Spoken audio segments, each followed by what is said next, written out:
Yeah, I definitely think I'm good enough to play at this level. I think a lot of the opportunities that I've probably gotten for Australia in the past have been in different roles to what I play now for my domestic team, and also they were probably when I was a lot younger in age than sort of the last 2 years as well. So, I feel like my game has come a long way in the last sort of 2 or 3 years, and I probably haven't got as many opportunities to play for Australia in that time.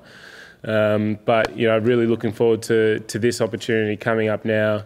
I think every time I walk out to play for Australia now, I'm just trying to win the game, not worry too much about what comes of it, but doing whatever I can in that game to win Australia at that game.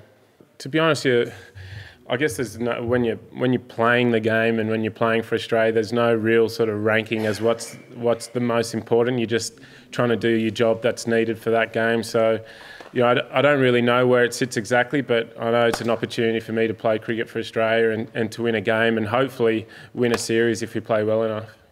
It's hard to say. I think I wasn't able to watch all of the games during the ODIs. I did some press earlier that every time when I was watching the games back home, every time I went to sleep, Australia were in a really good position, and then I woke up and we'd lost the game. So I can't quite put my finger on where they faltered in the ODIs, because a lot of the time, the first half of the games, they actually did quite well. The first 2 games, they bowled really well to restrict to India what they did, and then the rain came and I didn't quite catch the bowling innings. So it's hard for me to say, where they've been going wrong. But I'm sure, especially all those guys that did have that IPL experience that you've mentioned there, will be pretty keen in a format that's even more relevant to IPL coming up in the next, the next 3 games. So hopefully, with Steve Smith and Davey Warner leading the charge in IPL experience, they can lead the way over the next 3 days. Yeah, I think unfortunately for James, he's almost a victim of how powerful and strong he is. He's just such a good athlete. And he always goes so hard when he bowls, and that's what's so brilliant about him, why he's so effective when he plays. So, he's still such a young man, so he's still got a lot of time ahead of him. But it was really sad to hear the news. He's a guy that you love being around. He's great company. He's good for the boys, and he's going to give absolutely everything every time he steps onto the park. So I think that's a big loss. I think you chuck him into the mix with the other 3 big quicks that we've got, and obviously the way Coults is bowling at the moment as well.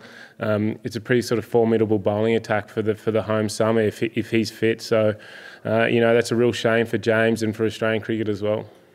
Yeah, the main was probably that we've sort of seen put in action a couple of times already, is that sort of fake fielding, which is pretty interesting.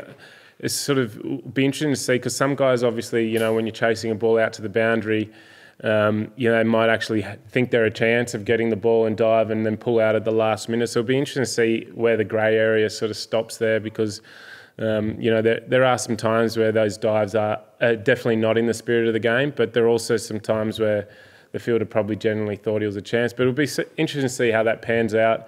There were definitely a couple of rulings where we had to sort of speak out as a team. Even like the replacement player, when a player goes off the field, you always have to let the umpire know, and if you don't, it's a 5-run penalty as well. So I think it's some pretty diligent rules being brought into the game, which is cool. You've got to stay progressive and try and improve our game any way we can.